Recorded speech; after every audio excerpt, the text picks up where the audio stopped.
C'est en Normandie que le championnat de France de la montagne 2024 donnait son 4e acte il y a quelques jours, à l'occasion de la 41e course de côte des Terstervalagno. Une épreuve qui marquait également le début de la tournée de l'Ouest puisqu'elle était la première d'une série de 3 courses occidentales.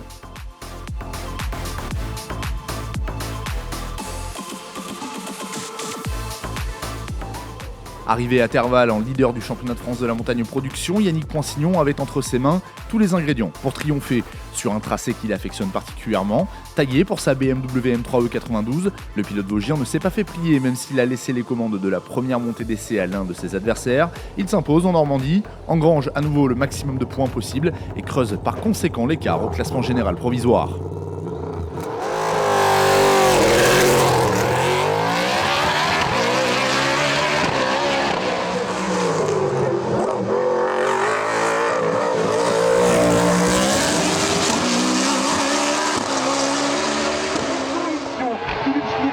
Anthony Dubois qui est à la limite, c'est chaud, très chaud. On était déjà serrés aux essais avec Philippe et Anthony. Quand on a vu le chrono de Philippe à la 3e montée, on s'est dit c'est pas fini, va encore falloir y aller.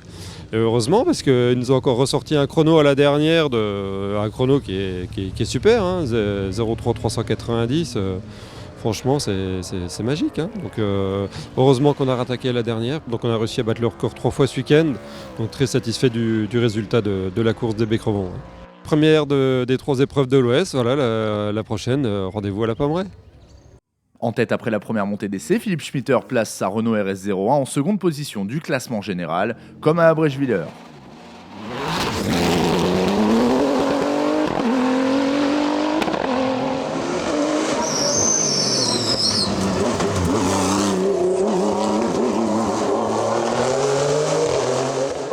Développé en parallèle avec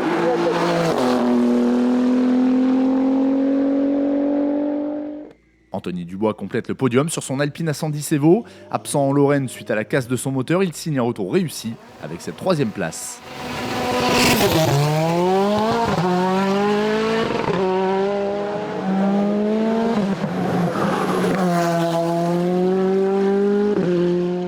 Deuxième du groupe A et de la classe A5, Sarah Bernard termine également meilleure féminine de la catégorie production sur sa Cupra Leon Supercopa MK3.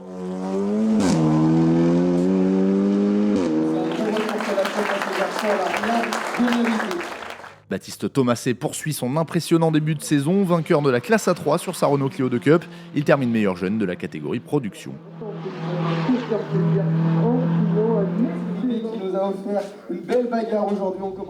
Jean-Marc Gandolfo signe une très belle performance sur sa Porsche 991 GT3 Cup. Il termine 4e du classement général, 3e du GTT S4 et remporte la manche 2e division. Julien Dupont à domicile place sa Volvo TC10 1660 à la 4e place de la classe et à la 10e du scratch.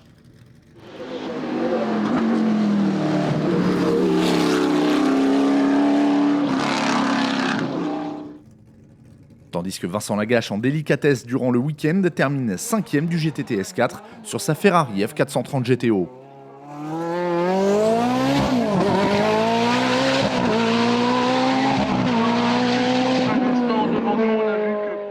François Séchaud prend la 2e position du GTT S3 derrière Dubois sur son Audi A3 VLN. Il termine également 7e du classement général, 2e division. Cédric Guerlot poursuit l'apprentissage de sa Nissan 370Z qu'il place à la 3e position de cette classe. Julien Nouveau continue lui aussi de découvrir sa nouvelle Caterham 420R. À son volant, il remporte la classe GTT S2.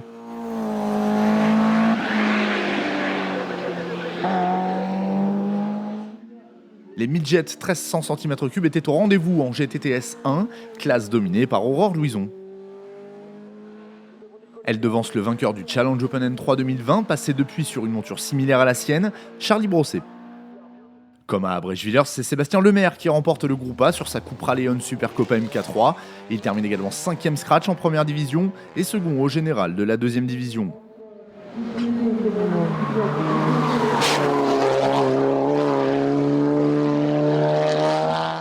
Derrière Sarah Bernard, Francis Dozière place sa rutilante espagnole à la 3e place du A5 et à la 8e du classement final.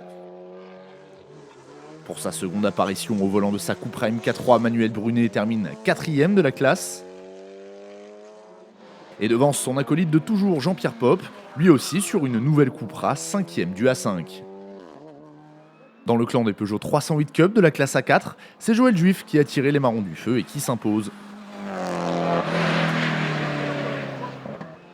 Il devance Pascal 4 qui, rappelons-le, découvre cette nouvelle monture depuis le début de saison après une pause d'1 an.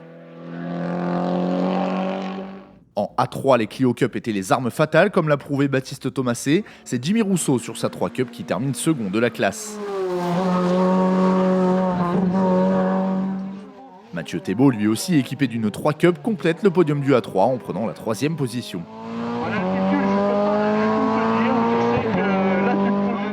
Au volant de sa Citroën Saxo VTS, Ophélie Poitevin signe une très belle performance et s'adjuge le gain de la classe A2. Christophe Poinsignon remporte le groupe FC sur son Simca CG Turbo malgré une grosse alerte mécanique survenue le dimanche matin. Il prend également la 6ème place du classement général. Avoir à cœur de pourquoi pas les chatouiller, le record, il est à la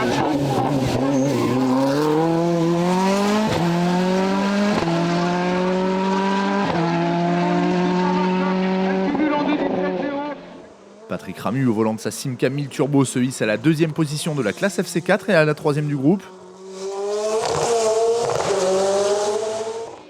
Intercalé entre les deux hommes à la 2ème position du groupe, Eric Séchaud remporte quant à lui la classe FC3 sur sa Ford Escort RS 2000. Alexis Leblanc, au volant d'une Simca Rally 2, remporte la classe FC1 correspondante au véhicule équipé de moteurs allant jusqu'à 1300 cm3. En GT Sport, c'est Yann Durieux qui s'impose et qui s'offre donc une nouvelle victoire sur son Alpine A110. Il termine par la même occasion 5ème du Scratch, 2ème division. Le Varois Francis O'Mahony place sa Porsche 987 GT3 RS à la 2ème position du groupe et à la 8ème du classement général 2ème division. Et devance une autre Porsche, celle de Philippe Marion, une 997 GT2 cette fois-ci. Dans le cadre du groupe F2000, Samuel Duracier s'impose en patron sur sa Honda Civic Type-R.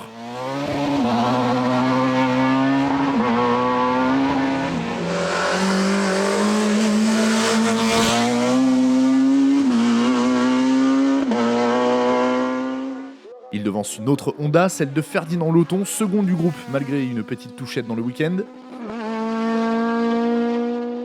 Anthony Fleury sur sa Renault Clio 3 RS termine 3ème de la classe F2003 derrière les deux premiers cités. Gilbert Pénaud place sa Peugeot 205 GTI à la 4ème place de la classe et empoche par conséquent les points de la 3ème position.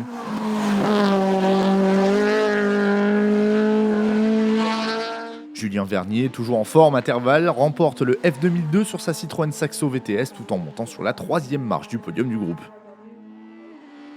Christophe Mailleux sur une Peugeot 106 termine second de cette classe. Dans le cadre du groupe N, la victoire revient à Moran Makoviak et sa BMW M3E36. Elle prend également la 10ème place du classement Scratch, 2ème division. Les trajectoires les plus tendues, ils sont deux.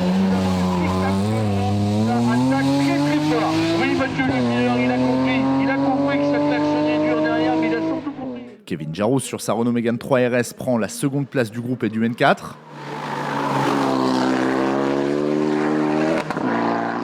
Deux classements complétés par une autre Mégane, celle de Mathieu Lepilleur, 3ème du groupe N et de la classe. Parce qu'ils ont fait vraiment une grosse bagarre. Prochain rendez-vous pour les sociétaires du championnat de France de la montagne production les 25 et 26 mai prochains dans le Maine-et-Loire. Les pilotes participeront à cette occasion à la 60e course de côte de la Pommeraye, 5e manche de la saison.